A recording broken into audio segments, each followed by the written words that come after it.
છોટાઉદેપુરમાં પણ વરસાદ બાદ તારાજીના દ્રશ્યો જોવા મળ્યા। 50 થી વધુ ઘરોમાં પૂરના પાણી છે તે ઘૂસી ગયા હતા। 3 દિવસ બાદ પણ સહાય ન મળ્યાનો ગ્રામજનોએ આક્ષેપ કર્યો। સહાય આપો, સહાય આપો। પાણી ઘરમાંથી આર પાર નીકળી ગયેલું છે અને ઘણા ખરા એવા આદિવાસી ભાઈઓને નુકસાન થયેલું છે। કોઈ જાતની કોઈ સહાય આપવામાં આવેલી નથી અને ધારાધોરણ મુજબ 3 થી 4 દિવસની અંદર આ સહાય આપવાનું હોય છે। તો અત્યાર સુધી વિલંબ કેમ કરેલો છે એ અહીંયા પ્રશ્નો બતાય છે। તે લોકોને જમવાની સામગ્રી તે કંઈ નથી એટલે 3 દિવસથી અમારી જાતે જમાઈએ છે। બધા ગામ લોકોની સહાયથી અમારી તરફથી ને એમ તેમ સરકાર તરફથી કોઈ હજુ કીટ કે સહાય આપી નહીં। એ લોકો કહે છે કીટ બનાવી છે એમ કહે છે, પણ ક્યાં બનાવી છે? હજુ તો સર્વેની કામગીરી પણ કરવામાં નથી આવી। ના તો કોઈ કીટ આપવામાં આવી છે, ના તો કોઈ અન્ય સામગ્રી આપવામાં આવી છે। ત્યારે આ ગરીબ પરિવારો 3 દિવસથી તંત્રની રાહ જોઈ રહ્યા છે। કદવાલ, ચાકરિયા અને નવાપુરા બધાના ખેતરો છે, બધાના અવર જવર બધાની ડેલીની રોડની રહેતી હોય છે અને તેથી કરીને અમારા બાપ દાદા જે બધા છે ને એ લોકોએ બહુ બધી રજૂઆત કરી છે, અમે લોકો રજૂઆત કરી છે। અત્યાર સુધી આ રસ્તા જુઓ તમે, બધી માણસને ચાલીને જવાની સુવિધા નહીં થઈ। આ માટે આજે પણ અમે સરપંચને રજૂઆત કરી કે અમારા સ્વ ખર્ચે અમે લોકો ખાલી કામ કરીએ છીએ, તમે જોવા આવી શકો છો અહીંયા આગળ। તો સરપંચ કહે છે અમે જોવા ના આવીએ, પણ અમે જ્યારે કોલ કરીએ છીએ તો ડામર લઈ લીધું છે। આજથી 10-15 વર્ષથી અમને એવું જ કહે છે કે ડામર લઈ લીધો છે। એવું તો ડામર થશે ક્યારે? પંચાયતમાં રજૂ કરી હતી ઘણી વખત, પણ કશું ફેર પડતો નહીં કોઈને। છોટાઉદેપુરમાં પણ વરસાદ બાદ તારાજીના દ્રશ્યો જોવા મળ્યા। છોટાઉદેપુરના જસકી ગામની અંદર વરસાદ બાદ એ લોકો છે તે મુશ્કેલીમાં મુકાયા। 50 થી વધુ ઘરોમાં પૂરના પાણી છે તે ઘૂસી ગયા હતા। ત્યારે ઘર વખરી, અનાજ અને સામાનને ભારે નુકસાન થયું છે। 3 દિવસ બાદ પણ સહાય ન મળ્યાનો ગ્રામજનોએ આક્ષેપ કર્યો। ગ્રામજનોએ તંત્ર સામે સૂત્રોચ્ચાર પણ કર્યા। નુકસાનના સર્વે માટે ટીમ ન પહોંચ્યાનો પણ આક્ષેપ લગાવવામાં આવ્યો।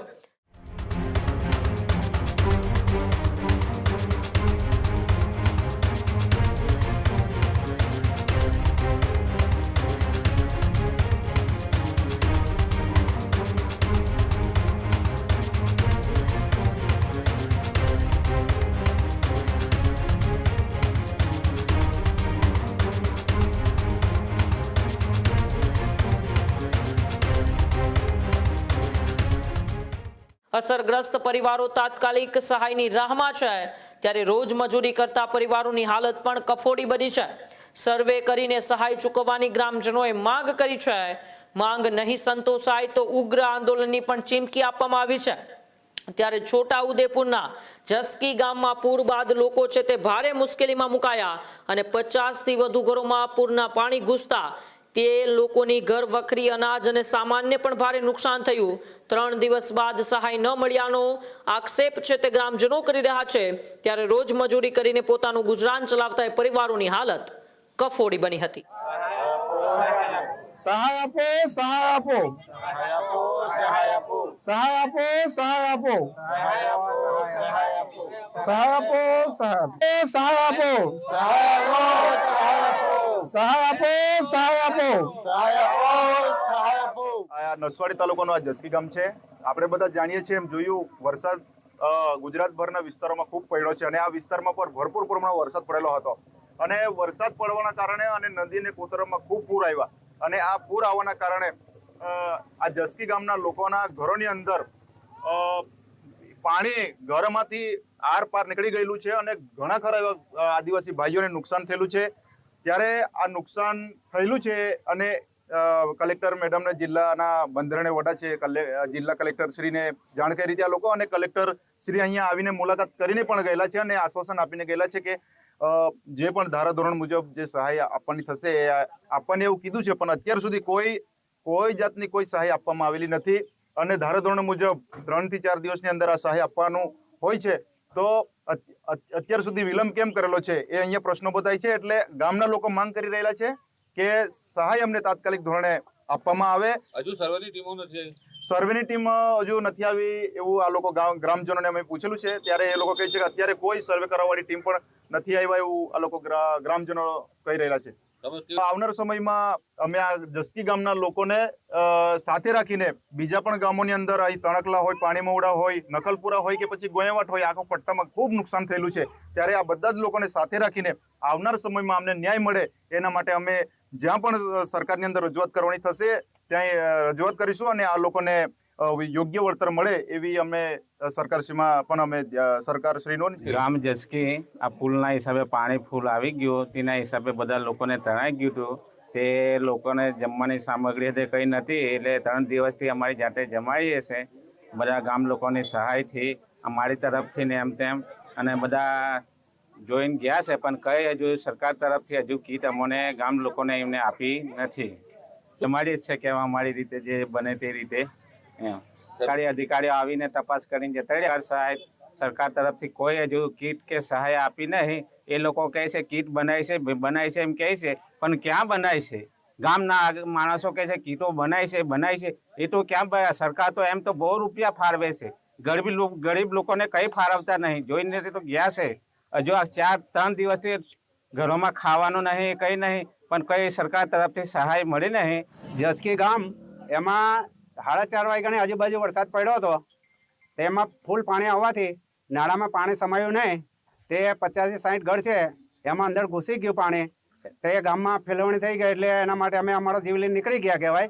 અને અત્યાર સુધીમાં અમને કોઈ ગામ રીતે જમાડે છે કહેવાય 2 ટાઈમ, અને સરકાર તરફથી અમને કોઈ સહાય મળી જમવાની નથી કહેવાય. ગણેશભાઈ ચિમનભાઈ ભીલ. છોટાઉદેપુર જિલ્લાના નસવાડી તાલુકાનું આ જસકી ગામ છે. જસકી ગામમાં 3 દિવસ પહેલા પૂરના પાણી ઘૂસી ગયા હતા અને 50 જેટલા મકાનો નુકસાન થયું. આપ તસવીરોમાં જોઈ રહ્યા છો, આ ગરીબ પરિવારો છે, રોજ કમાઈને રોજ ખાનાર લોકો છે, પરંતુ તેઓને 3 દિવસ વીતી જવા છતાં હજુ સુધી સહાય આપવામાં નથી આવી. ના તો સર્વે કરવામાં આવ્યું છે. તેઓના ઘરમાં પાણી આવી અને ઘૂસીને જીવન જરૂરી ચીજવસ્તુઓ તણાઈ ગઈ, નુકસાન થયું. ત્યારે અધિકારીઓ વિઝિટ કરીને ગયા, પરંતુ હજુ સુધી સર્વેની કામગીરી કરવામાં નથી આવી. ગરીબ આદિવાસી સમાજના લોકોને સહાય આપવી જોઈએ, સહાય આપી નથી. હજુ તો સર્વેની કામગીરી પણ કરવામાં નથી આવી. ના તો કોઈ કીટ આપવામાં આવી છે, ના તો કોઈ અન્ય સામગ્રી આપવામાં આવી છે. ત્યારે આ ગરીબ પરિવારો 3 દિવસથી તંત્રની રાહ જોઈ રહ્યા છે, ક્યારે સહાય આપશે. રફીક ધણીવાલા, ન્યૂઝરૂમ, છોટાઉદેપુર. છોટાઉદેપુરના જસકી ગામમાં પૂર બાદ લોકોની હાલત વધુ કફોડી બની છે. રસ્તા પરથી પસાર થવું પણ મુશ્કેલ બની ચૂક્યું છે, જ્યાં રસ્તાઓ જે છે એ લપસણા બની જતા ભય જે છે તે લોકોમાં છે, પડી જવાનો ભય છે. વાહન ત્યાંથી પસાર પણ નથી થઈ શકતા. એક ગામથી બીજા ગામ જવું હોય તો જેસીબી અથવા તો ટ્રેક્ટરનો સહારો જે છે તે લેતા ત્યાંના સ્થાનિક લોકો જોવા મળી રહ્યા છે. 50 થી વધુ ઘરોમાં પાણી ઘૂસ્યા હોવાની વાત સામે આવી રહી છે. બારિયા ધર્મેશભાઈ ફતેહસિંહભાઈ સબુર. અમારે રસ્તો થઈ જાય તો સારું, અને એવી માંગ છે કે રસ્તો સારો બની જાય તો બધાને અવર જવર સારું રહે. કેટલા વર્ષથી આ રસ્તો આ હાલતમાં છે? આ તો અમે નાના હતા આટલા નાના રસ્તો 2 વર્ષથી માટી માટે જેવું થઈ ગયું છે, પણ તોય સસ્તા સંભલ પહેરીને આવી શકાય એવું નહીં, એટલે કિચડ થાય જ છે. તો એમ છતાં તમે રજૂઆતો કરી હતી? રજૂઆત માંગ કરી જ છે, પણ તોય છતાં બનતો નહીં. શું નામ છે તમારું? બારિયા ધર્મેશભાઈ ફતેહસિંહભાઈ. ગામ? ગામ કદવાલ આંબાવાડિયા પડી. આ મુખ્ય રસ્તો કઈનો છે? મેન રસ્તો ફીકાપુરા રોડ લાગે. આ અંદર આવવા માટે આ કયો રસ્તો છે? આંબાવાડિયા પડી. ગામ? ગામ કદવાલ. મારું નામ છે પરમાર જયેન્દ્રસિંહ, અને અમારા આંબાડિયાવાળું ગામ છે અહીંયા આગળ. ત્યાંથી આપણે અહીંયા આગળ હનુમાન સાહેબનું અહીંયા આગળ ગેસ્ટ હાઉસ જેવું બધું છે, હોટલ જેવું ખોલ્યું છે. અને અમારા કદવાલ, ચાકરિયા અને નવાપુરા અને બધાના ખેતરો છે, બધાના અવર જવર બધાની ડેલીની રોડની રહેતી હોય છે. અને તેથી કરીને અમારા બાપ દાદા જે બધા છે ને એ લોકોએ બહુ બધી રજૂઆત કરી છે, અમે લોકો રજૂઆત કરી છે. અત્યાર સુધી આ રસ્તા જુઓ તમે, બધી માણસને ચાલીને જવાની સુવિધા નહીં હતી. એક સમયે તો ખાલી પથ્થર નાખી ગયેલા છે, આજે પથ્થર પણ નથી દેખાતા. અને ઘણા બધા સમય થઈ ગયો, અને સરપંચો પણ ઘણા બધા નવા આવ્યા, જૂના ગયા, બધા બહુ બધા ગતા રહ્યા, પણ આ જગ્યાએ અમારા રસ્તાની સુવિધા નથી થઈ. બરાબર છે. તો આ માટે આજે પણ અમે સરપંચને રજૂઆત કરી કે અમારા સ્વખર્ચે અમે લોકો ખાલી કામ કરીએ છીએ, તમે જોવા આવી શકો છો અહીંયા આગળ. તો સરપંચ કહે છે અમે જોવા ના આવીએ. તો કોઈ કારણ તો હશે ને એ લોકોનું.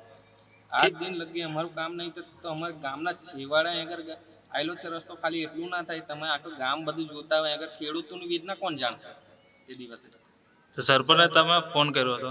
હા, સરપંચને ફોન કર્યો હતો, અને બધા બહુ બધા સાક્ષીમાં છે, મારી જોડે કોલ રેકોર્ડિંગ પણ છે એમને. તે સરપંચ રજા છે એવું કે છે, અમારથી ના હોય તો સરપંચને કઈ રહ્યું રજા હોય છે.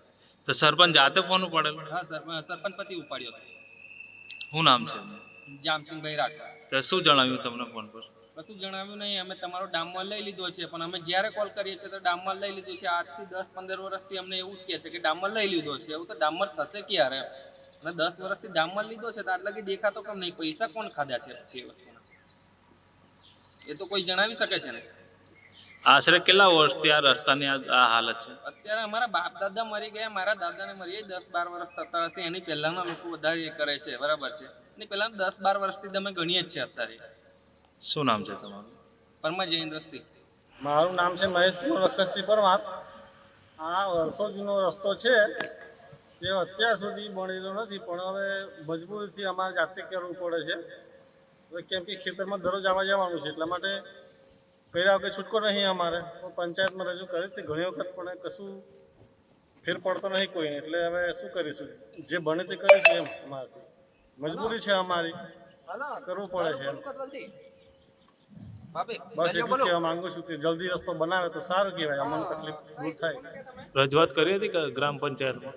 એ વર્ષોથી કરીએ છીએ અમે, ઘણા સમયથી કરીએ છીએ.